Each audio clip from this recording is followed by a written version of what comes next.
आपण पाहत आहात EDTV, बातमी अशी जिच्यावर तुम्ही ठेवणार विश्वास। Rajasthani multistate credit cooperative society मुख्य शाखा परळी या संस्थेने जालना जिल्ह्यातील 58 गुंतवणूकदारांची 5,05,81,220 रुपयांची फसवणूक केली आहे। हा तपास आर्थिक गुन्हे शाखेकडे आल्यानंतर या शाखेने या संस्थेचे अध्यक्ष चंदूलाल बियानी यांना ताब्यात घेऊन आज न्यायालयासमोर उभे केले।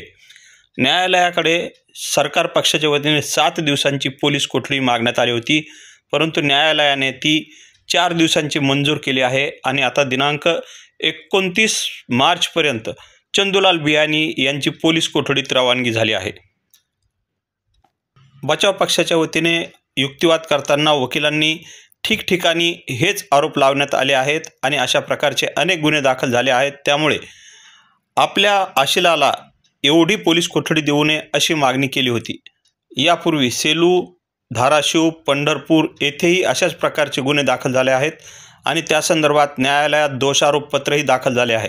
त्यामुळे आरोपीला पोलीस कोठडीची आवश्यकता नसल्याचा युक्तिवाद बचाव पक्षाच्या वतीने करण्यात आला होता, परंतु हा युक्तिवाद ग्राह्य न धरता सत्र न्यायाधीश SG अडके यांनी 4 दिवसांची पोलीस कोठडी सुनावली आहे। या प्रकरणाचे तपासिक अधिकारी सहाय्यक पोलीस निरीक्षक निलेश इदाटे यांनी आज या आरोपीला न्यायालयात हजर केले होते। दिनांक 26 सप्टेंबर 2024 दरम्यान हा जालना येथील सदर बाजार पोलीस ठाण्याच्या हद्दीत असलेल्या शाखेमध्ये गुन्हा घडला होता आणि त्या संदर्भात सदर बाजार पोलीस ठाण्यात गुन्हाही नोंद करण्यात आला होता। सविस्तर बातमी वाचण्यासाठी लॉग इन करा www.edtvjalna.com।